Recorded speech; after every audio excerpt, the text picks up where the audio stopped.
나라의 방향은 우리 보수가 정하는 방향이 저는 맞다고 봅니다. 그것을 우리가 선거에 져서 민주당의 이 폭주에 의해서 무참히 깨지는 것이 너무 힘드는데 네. 우선 이제 당은 당계 임기가 있으니까 나는 내 임기까지 하겠다. 그러면 형식 논리는 맞아요. 맞는데 지방선거 이기지 못하면 그만두겠다고 자기가 이야기를 했잖아요. 그러면 이 12대 4를 이긴 걸로 볼 것이냐?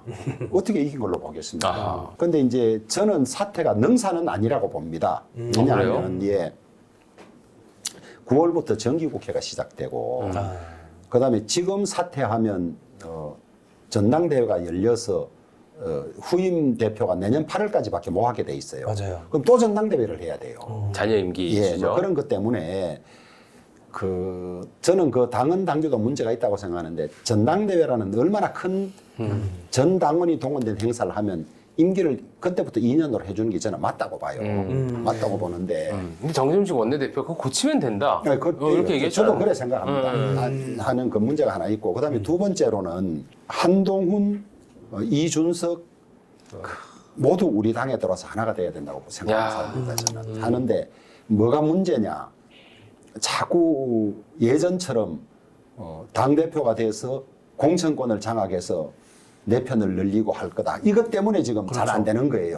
그러니까 당권을 놓으면 그동안 일에 대한 평가로 공천에서 불이익 받을 거라는 것도 있기 때문에 서로가 그런 생각을 없애주는 게 맞다. 한 10년 전 당헌 당규도 상향식 공천을 원칙으로 하고 자기가 개입되지 못하도록 했는데 훨씬 더 후퇴했어요. 김무성 대표. 예, 훨씬 더 후퇴해서 했는데 민주당은 경선은 다 붙이거든요. 경선에 점수 뭐 이 가산점 주고 이런 거나 하더라도 다 붙이니까 지금 총선 3번 동안 한 번도 공천을 둘러싼 대란은 없었어요. 공천을 공정하게 한다.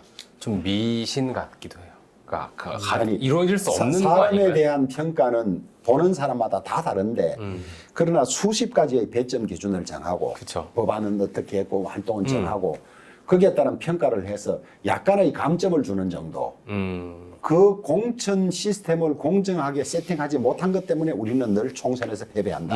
저는 그런 생각을 하고 있죠. 사실 방금 뭐 이준석, 한동훈, 오세훈 이렇게 쭉 거명을 해주셨는데 차기 당권이든 뭐 미래든 대권이든 좀 어떻게 누가 좀 괜찮을 것 같나? 우리가 이기는 조건만 저는 제시하려고 해요. 네네. 모두가 하나가 돼야 된다. 오케이. 그리고 국민 통합을 하려는 사람이 당 안에서도 하나가 못 돼서 어떻게 국민을 통합하겠어요? 진정 나라를 걱정하고 그다음에 보수의 미래를 걱정한다면 그렇게 해주는 게 맞죠. 그다음에 누가 당대표가 되는지에 따라서 공천 유불리를 따지지 않는 정당, 내가 열심히만 하면 되는 정당, 그 틀을 구축하는 것이 먼저고 그 틀 안에서 공정하게 경쟁해서 미래에 대한 비전을 제시한다든지 뭐 이런 걸로 해서 누가 선택돼야 된다. 저는 그렇게 보죠. 듣다 보니까 의원님이 당대표 하셔야겠는데. 아니 모르겠어요. 당대표라는 게 인지도 싸움이 돼버렸어요. 인지도 싸움이 돼서 언론 노출도가 많고 선거에 자주 나왔던 사람이 되고 하니까 그게 또 다른 거예요. 다르니까 우리 당의 미래에 걱정도 있어요. 지금 우리 당 보십시오. 원외 최고위원이 얼마나 많습니까? 원외 최고위원이. 이게 정상적이지 않거든요. 원내 정당은 원외를 대표하는 사람도 한둘은 있어야 되겠지만 지금 너무 많아요. 이준석, 한동훈, 장동혁 뭐 다 의정 경험이 적은 사람들이 하고 있잖아요. 그러다 보니까 지도부 자체가 저는 많이 약체라고 봐요. 민주당은 거기에 비해서 현역들이 많거든요. 그런 것도 좀 제도적으로 정비해야 될 일이라고 봅니다. 저는. 일종의 지금 이재명 정부가 중도 보수, 중도 실용 확장 같은 걸 얘기를 하잖아요. 그리고 실제로 어느 정도 실현하고도 있는 것도 있다고 생각해요. 네. 개혁신당 입장에서는 네. 일종의 중도 보수 포지션 안에 있는데 네. 좀 그게 약간 여러 가지 생각이 들 것 같아. 저도 사실 임기 초에는 좀 위기의식이 있었죠. 이게 소위 유이재명 현상이라고 하는 것들이 그런 부분인 거고, 개혁신당의 지지세도 일정 부분 이제 흡수되는 면도 있고, 근데 지금은 그때만큼 걱정이 되지는 않는 것 같아요. 그러니까 개혁신당 상황은 요즘 물론 매우 어렵습니다만, 그러니까 이재명 대통령께서 어쨌든 어떤 경제의 펀더멘탈 문제나 부동산 정책이나 이런 부분에서 사실은 보수 유권자까지 포섭할 정도의 방향으로 가지는 않고 계신 것 같아요. 개혁신당의 향후 어쨌든 그 행보나 대안과 이렇게 발전에 대해서 간단하게라도. 저는 개혁신당이 지금 보면 개혁신당을 첫 번째로 선택할 이유가 없는 정당이 됐어요, 사실. 네, 그러니까 뭐 그냥 나쁘지 않네 정도로 생각하는 분들은 좀 저는 그래도 약간 광범위하게 있다고 봅니다. 그러니까 저희 지지율보다는. 오케이. 근데 이분들도 그러면 내가 꼭 개혁신당을 원픽으로 선택해야 될 이유가 뭐냐. 그게 지금 저희가 못 만들고 있다고 보고요. 그런 면에서 저희가 좀 방향성이나 노선도 좀 더 분명하게 해야 되는 부분이 있는 것 같다. 그래서 지금 그 부분 고민을 굉장히 많이 하고 있습니다. 네. 원픽. 네, 왜 원픽. 원픽이 안 되는 것 같아요? 우선 이제 개혁신당 포지션을 보면 많은 부분에서 그 국민의힘보다 약간 왼쪽에 있어요. 그렇잖아요. 그러니까 국민의힘보다 오른쪽에는 이제 뭐 황교안 대표 같은 분들이 계시고 대부분의 이슈에서 물론 경제 이슈나 뭐 자유주의적인 측면에서는 개혁신당이 몇 개 오른쪽에 더 있는 것들도 있지만 그거는 국민들 입장에 잘 보이지 않고 뭐 부정선거 이슈랄지 아니면은 뭐 여러 가지 뭐 아니면 계엄 국면에서의 뭐 여러 가지 면이랄지 그런 거 보면 국민의힘의 왼쪽에 있는데 근데 그러면은 개혁신당은 그럼 뭘 표상하는 정당이지?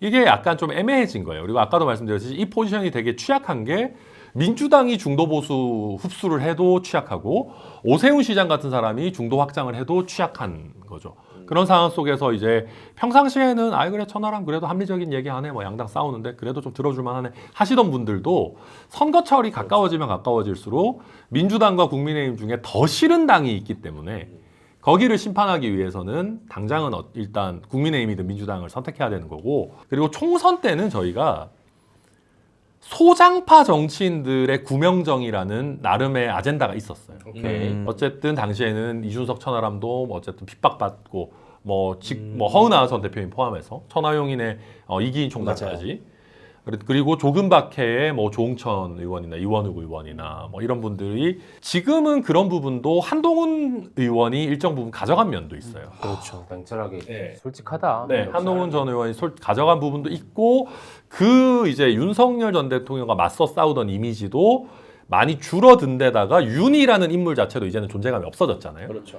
그러다 보니까 지금의 개혁신당은 그냥 이게 뭐 그냥 이준석 대표를 좋아하는 사람들 정도만 원픽으로 지지하는 물론 이준석 의원이 대선 주자로서 뭐 존재감이나 매력을 높이는 것도 중요하지만 당이 어쨌든 뭔가 어떤 방향성과 어떤 존재감을 가지고 이준석을 안 좋아해도 개혁신당의 방향성에 동감한다 이런 분들이 좀 있어야 되는 거거든요. 맞아요.